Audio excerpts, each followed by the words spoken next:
Dans cette vidéo, nous allons évoquer le fonctionnement des empires byzantin et carolingien, et notamment ce qui concerne l'administration de chaque empire. Commençons par l'empire byzantin. Le basileus, c'est-à-dire l'empereur byzantin, est sacré et couronné par le patriarche de Constantinople. Le patriarche est le chef de l'Église chrétienne byzantine. Ce sacre, par un chef religieux, fait de l'empereur byzantin une personne importante, sacrée et représentant Dieu sur terre.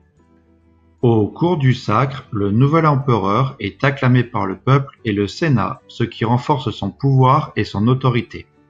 Enfin, il est élevé sur un pavois, c'est-à-dire un bouclier, ce qui symbolise le soutien de l'armée. Le basileus dirige son empire avec l'aide de l'Église sur la droite de la mosaïque et l'armée sur la gauche. Il administre son empire avec l'aide de nombreux fonctionnaires représentés directement sur la gauche de l'empereur.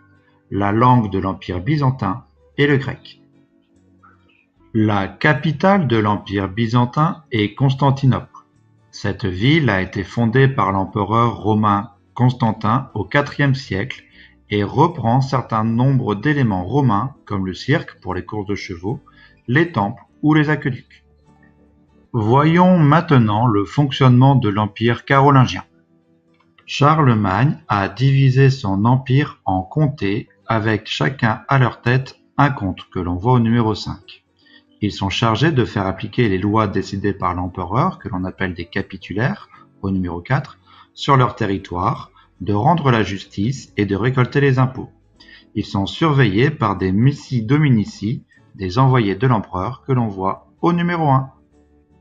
Pour former ses fonctionnaires, Charlemagne encourage la création d'écoles et le développement de l'instruction.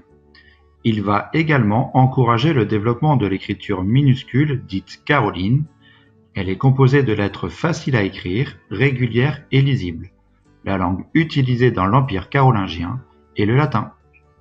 Charlemagne va diriger son empire à partir de son palais situé dans sa capitale Aix-la-Chapelle.